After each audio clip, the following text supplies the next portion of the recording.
بسم اللہ الرحمن الرحیم۔ اعوذ باللہ من الشیطان الرجیم، بسم اللہ الرحمن الرحیم۔ لقد جاءکم رسول من انفسکم عزیز علیہ ما عنتم حریص علیکم بالمؤمنین رؤوف الرحیم۔ اللہم صلی علی محمد النبی الامی وعلی آلہ وسلم تسلیما۔ عظمت خاتم الانبیاء صلی اللہ علیہ وسلم کے اگلے درس کے ساتھ حاضر خدمت ہیں۔ کل بات ہو رہی تھی کہ حضرت ابو طالب کا انتقال ہوا، انتقال کن کیفیات میں ہوا، کس طرح سے نبی صلی اللہ علیہ وسلم نے ان کو دعوت دی، کس طرح سے ابو جہل ملعون اور اپنے ایک ساتھی کے ساتھ وہاں بیٹھا ہوا تھا جس کا نام عبداللہ ابن ابی امیہ تھا۔ یہ دونوں لوگ وہاں بیٹھے ہوئے تھے اور یہ نبی صلی اللہ علیہ وسلم کی دعوت کی کاٹ کر رہے تھے۔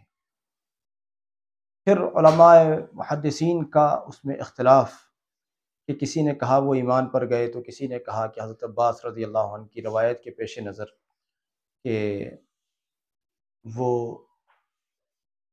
نبی صلی اللہ علیہ وسلم جو کلمہ پڑھوانا چاہ رہے تھے اسی کلمے کو پڑھ رہے تھے۔ بہرحال حضرت ابو طالب کا جو انتقال ہوا ہے، تو دراصل حضرت ابو طالب نبی صلی اللہ علیہ وسلم سے 35 برس بڑے تھے، چچا تھے۔ 35 برس کا وقفہ تھا دونوں میں، 35 برس کے چھوٹے اور بڑے کا فرق تھا عمر کے اعتبار سے۔ لیکن یہ جو سال تھا اس میں ایک خوبصورت پہلو یہ تو پایا گیا کہ بنی ہاشم کو شیب ابی طالب سے نجات ملی۔ یہ تو ایک بڑا اچھا پہلو تھا۔ 3 سال کی جو قید و بند تھی، گویا کہ اس کو میں قید و بند سے تعبیر کر رہا ہوں، وہ ایک قسم کی جو قید و بند تھی یا اس سے بھی زیادہ ٹائٹ تھی۔ قید و بند میں کم سے کم اپنے قیدیوں کو کھانا تو کھلاتے ہیں، اس قید کے اندر یا اس بائیکاٹ کے اندر تو مطلب ہی نہیں تھا جو آزادی کے ساتھ ایک گھونٹ پانی پہنچ جائے یا ایک دانہ گندم کا پہنچ جائے، مطلب ہی نہیں تھا۔ تو قید سے بھی زیادہ برا حال اس کو کہا جائے۔ تو اس سال میں نبی صلی اللہ علیہ وسلم اور بنی ہاشم کو قید سے نجات ملی، یہ تو ایک اچھا پہلو تھا۔ اس کے علاوہ 2 بڑے کیا کہیے بہت ہی شدید واقعات ایسے ہوئے جس نے نبی صلی اللہ علیہ وسلم کو بہت صدمہ پہنچایا۔ ان میں ایک تھا حضرت ابو طالب کا انتقال اور دوسرا تھا حضرت خدیجہ رضی اللہ عنہا کا۔ دونوں کے انتقال میں تھوڑے ہی زمانے کا وقفہ ہے۔ تھوڑے ہی زمانے کے بعد میں حضرت خدیجہ رضی اللہ عنہا کا وصال ہوا۔ حالانکہ ایسے اقوال بھی ملتے ہیں جن کے مطابق کہا جاتا ہے کہ حضرت خدیجہ رضی اللہ عنہا کا انتقال پہلے ہوا، لیکن عام طور پر جو امت میں چرچا ہے وہ یہ ہے کہ حضرت خدیجہ رضی اللہ عنہا کا وصال بعد میں ہوا ہے اور حضرت ابو طالب کا انتقال پہلے ہوا ہے۔ عام طور پر اس کا چرچا ہے۔ اچھا، یہ 10 نبوی تھا، یعنی نبی صلی اللہ علیہ وسلم کی نبوت کے اعلان کو، نبوت ملے کو، وہ غار حرا کا وہ واقعہ اقرأ بسم ربک الذی خلق، اس کو 10 برس ہو چکے تھے، 10واں برس تھا یہ۔ اس سال میں حضرت ابو طالب کے علاوہ حضرت خدیجہ رضی اللہ عنہ کا وصال ہوا، اور جب حضرت خدیجہ رضی اللہ عنہ کا انتقال ہوا ہے تو وہ 65 برس کی تھیں۔ نبی صلی اللہ علیہ وسلم کتنے سال کے تھے؟ 50 سال کے۔ اس سے معلوم ہوتا ہے کہ حضرت خدیجہ رضی اللہ عنہ اور نبی صلی اللہ علیہ وسلم کے درمیان میں 15 برس کا چھوٹا اور بڑا پن تھا۔ ہمارے یہاں تو رشتے اس لیے چھوڑ دیے جاتے ہیں کہ لڑکی 2 سال بڑی ہے، لڑکا چھوٹا ہے۔ نبی صلی اللہ علیہ وسلم نے حضرت خدیجہ رضی اللہ عنہا سے اس حالت میں نکاح کیا کہ وہ 2 مرتبہ پہلے سے دوسری جگہوں پر ان کا نکاح ہو چکا تھا، اور ان کی اولادیں بھی تھیں، اس کا تفصیل سے ہم ذکر پیچھے کر چکے ہیں، اور 15 برس بڑی بھی تھیں، اس کے باوجود نبی صلی اللہ علیہ وسلم نے ان سے نکاح کیا۔ آج تو لڑکی ذرا 1 انچ چھوٹی ہو، 1 انچ ذرا بڑی ہو، ذرا عمر کے اعتبار سے ذرا 2 مہینے بڑی ہو، صاحب یہ رشتہ نہیں ہو سکتا۔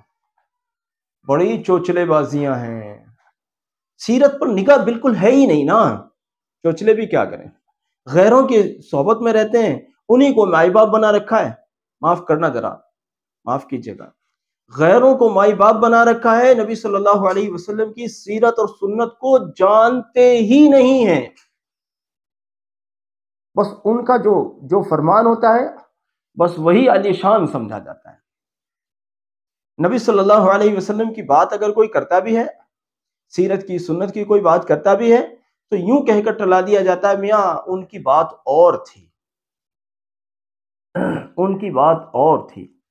آپ جانتے ہیں ان کی بات جو اور تھی وہ تھی اس لیے کہ ہم اس کی نقل کریں، بے شک ان کی بات اور تھی، ان کی بات بہت بلند و بالا تھی، ہم تو ان کی جوتی سے، ان کی نالین مبارکین سے جھڑنے والی دھول کے بھی کروڑویں درجے میں نہیں ہو سکتے، وہ دھول بھی اتنے مبارک ہے،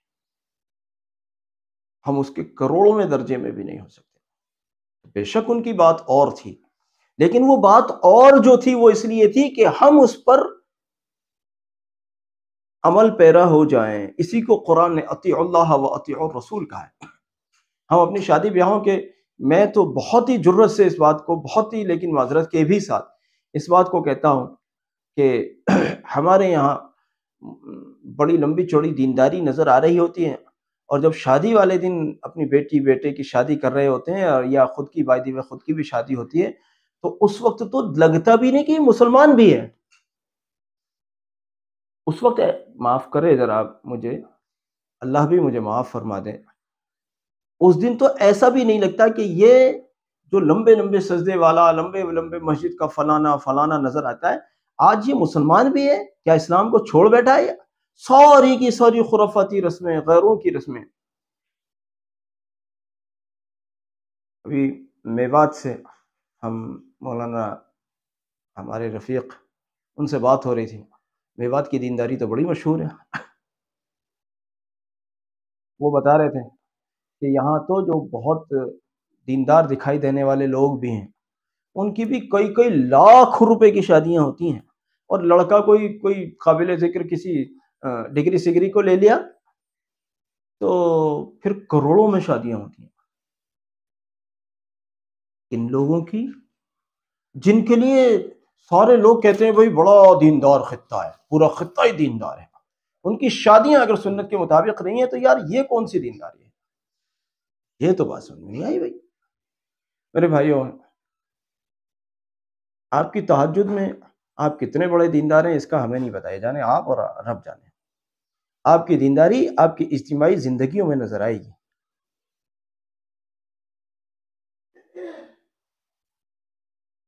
ابھی ایک جوڑا بیٹھا ہوا تھا ایک جگہ میں، بزرگ تھے دونوں، بزرگ صاحب کی تو داڑھی وغیرہ سب کچھ تھی، محترمہ بغیر حجاب بغیر پردے کے بس دوپٹہ سر پہ رکھ کے بیٹھی ہوئی تھی۔ میرا ان سے کوئی مطلب نہیں تھا، وہ اپنی بات کر رہے تھے، میں اپنے کام سے بیٹھا تھا، وہ لوگ باتیں کر رہے تھے، میں کسی اور سے بات کر رہا تھا۔ پیچھے سے انہوں نے کسی پیچھے والے کو کہا کہ ہم عمرے پہ جا رہے ہیں۔ بہت اعلیٰ، بہت اعلیٰ، بہت اعلیٰ، اللہ مبارک کرے، اللہ قبول فرمائے۔ لیکن یار یہ بات بڑی عجیب ہے، اللہ کے گھر جانا ہمارے لیے قابل فخر ہے، لیکن اللہ کے احکام اور نبی صلی اللہ علیہ وسلم کے احکام کو ماننا ہمارے لیے قابل فخر نہیں ہے۔ محترمہ کا حجاب کیوں نہیں ہے؟ اللہ کے گھر جانا قابل فخر ہے، لیکن اللہ اور رسول علیہ السلام کے احکام کو ماننا قابل فخر نہیں ہے۔ نعوذ باللہ، ان کو کیوں فالو نہیں کرتے؟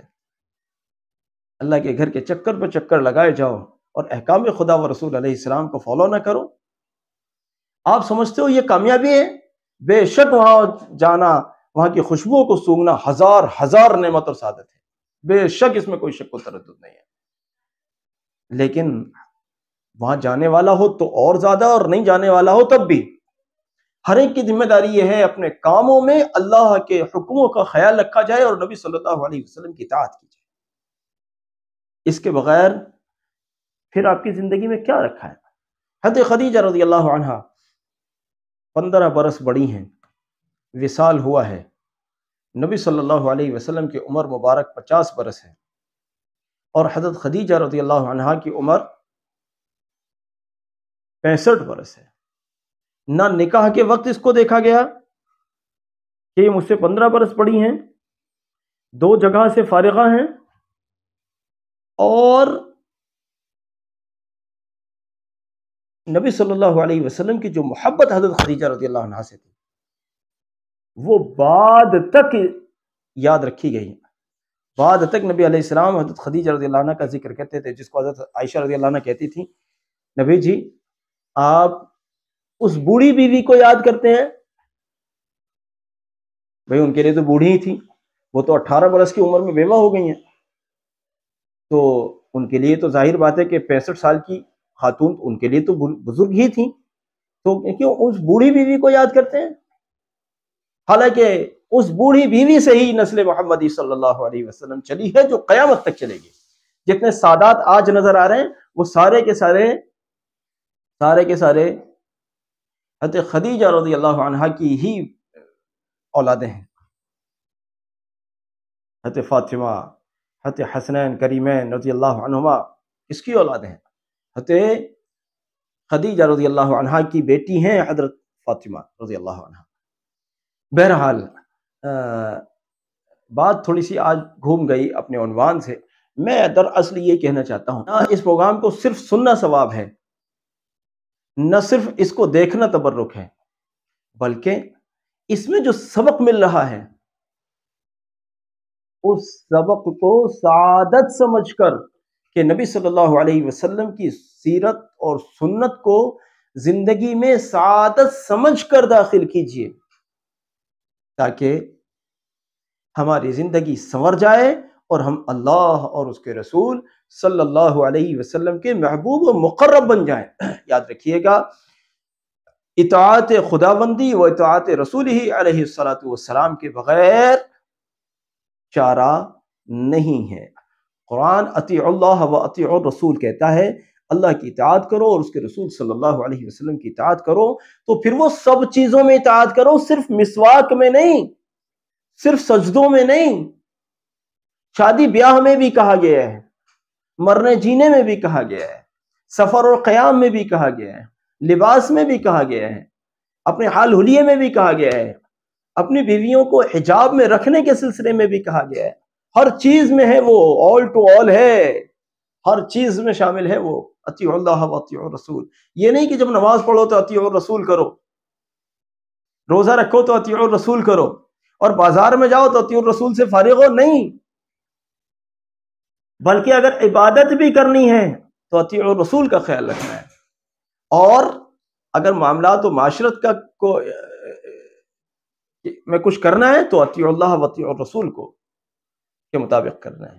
اس لیے عزیزوں اپنی شادی بیاہوں کو نبی صلی اللہ علیہ وسلم کی پہلے سیرت کو پڑھو، اس کے بعد پھر شادی بیاہوں کے رخ کو کرو تاکہ نبی صلی اللہ علیہ وسلم کے طریقے ذہن میں نشین ہو جائیں.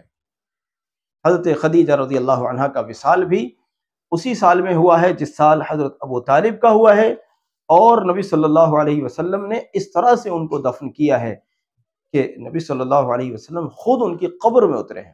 اور نبی صلی اللہ علیہ وسلم کو بڑی محبت تھی حضرت خدیجہ رضی اللہ عنہا سے. ابھی یہ وہ زمانہ تھا کہ ابھی نماز جنازہ وغیرہ کے احکام تو نہیں آئے تھے، تو بہرحال نماز جنازہ تو پھر جب ابھی حکم ہی نہیں آیا تھا تو اس کا ذکر بھی پھر اصحاب السیر نے نہیں کیا ہے. بہرحال آگے ہم اس سلسلے میں انشاءاللہ ذکر کریں گے.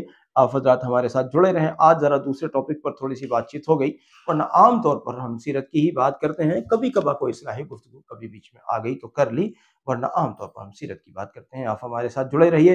السلام علیکم ورحمۃ اللہ وبرکاتہ.